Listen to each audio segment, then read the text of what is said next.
ಅನಿಲ ಅನಿಲ ಅಲ್ಲಿ ಕೇಕ್ ಏನಿಟ್ಟಿನ ಬಂದೆ ನಮ್ಮಮ್ಮ ಕೇಕ್ನ ತಿಂದಿಲ್ವೋ ಗೊತ್ತಿಲ್ವಲ್ಲ. ಅಯ್ಯೋ ಪಾಪ ತಿಂದಿಲ್ವೇನೋ. ನಾನು ಯಾಕೋ ಅರ್ಧ ಇಕ್ಬಿಟ್ಟು ಬಿಟ್ಬಿಟ್ಟು ಹೋಗೋಣ, ಪಾಪ ಅಮ್ಮ ತಿಂದು. ಯಾವನು ಅರ್ಧ ಬರ್ಧ ತಿಂತಾನೆ ಗೂಬೆ ನನ್ನ ಫೋನ್ ಮಾಡಿ ಕೇಳಿ ನೋಡ್ತೀನಿ.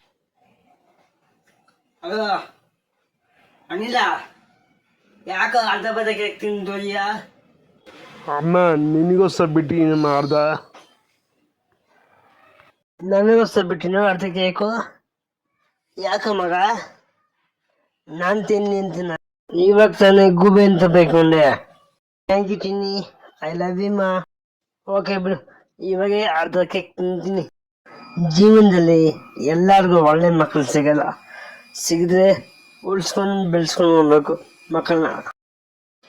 ಕೇಕು ತಿನ್ನಿ ಅಂತ ನಾನು ತಮ್ಮನ್ ಕೊಟ್ರೆ ನನ್ನ ಮಗ ನನಗೆ ಅರ್ಧ ಕೇಕ್ ಕೊಟ್ಟನೆ. ಎಷ್ಟು ಒಳ್ಳೆ ಮಗ. ಎಲ್ಲ ಓಕೆ, ಸ್ವಲ್ಪ ಕೇಕ್ನ ಜಾಸ್ತಿ ಬಿಡ್ಬೋದಾಯ್ತು.